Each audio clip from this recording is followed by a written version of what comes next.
Carlos Ramirez, owner of NVS Audio in Roselle, New Jersey. Ephraim's bike is finally done. We worked our asses off on this thing. It's off to Daytona. He's picking it up tonight.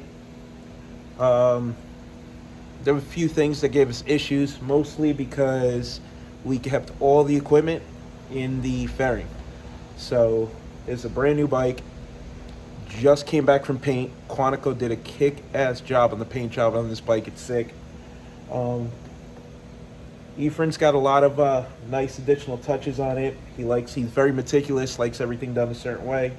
So he was going after a super clean look, wanted the stereo to be loud and clear, but he still wanted the bike to look pretty much factory. Asked us to squeeze all the equipment in the fairing, which ended up being very challenging. So bike came in with a Lex Rivera amp rack on it. Everything else was completely gutted. The bike came with nothing, so we started fresh. Since it has a Lex rack in it, we were able to do two Sound Digital evox 1200s in the front. Went with the Diamond Audio MO75 horn tweeters in the grill. Ground Zero yellow baskets in the fairing and in the lowers. Red baskets, fairing in the lowers. Set of NVS Audio Neo mid-bass drivers in the bags. This thing sounds really, really good. It's only a 6-speaker bike. We have 4 6.5s and 2 10s. Bags are completely stock. They're not ported. They're stock bags. They're not even extended bags. It took a while to get it to sound right, but we got it dialed in. The bike sounds really, really good. So since it's a newer bike, it's got the GTS radio. It's got CarPlay, Android Auto. We use the DSP and we flash the radio flat, so we have perfect signal from the radio. He's got a lot of added touches. He did custom gauges. He did digital gauges, so there's display for his air ride, so he can always tell how much pressure he's got in the front and the back.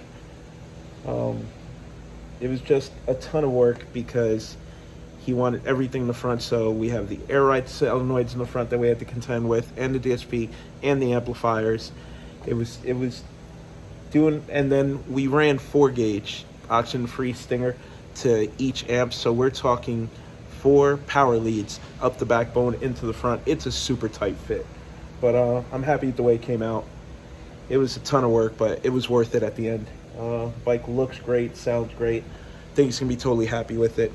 Then we did our lighting kit, which is awesome, and it's sequential too. So since it's wired into his brake light, we have it set up for blue right now. When he steps on the brake,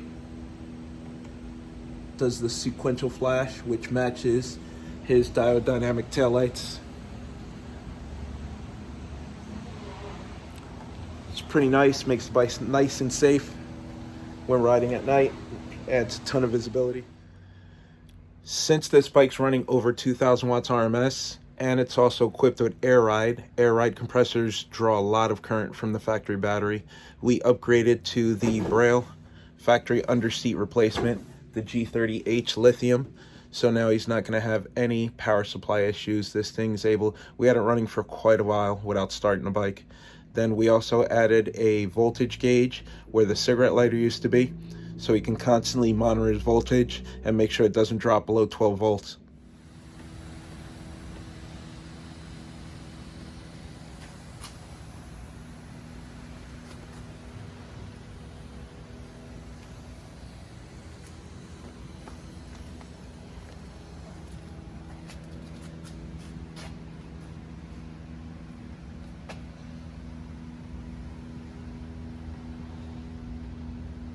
The detail work on the paint is sick.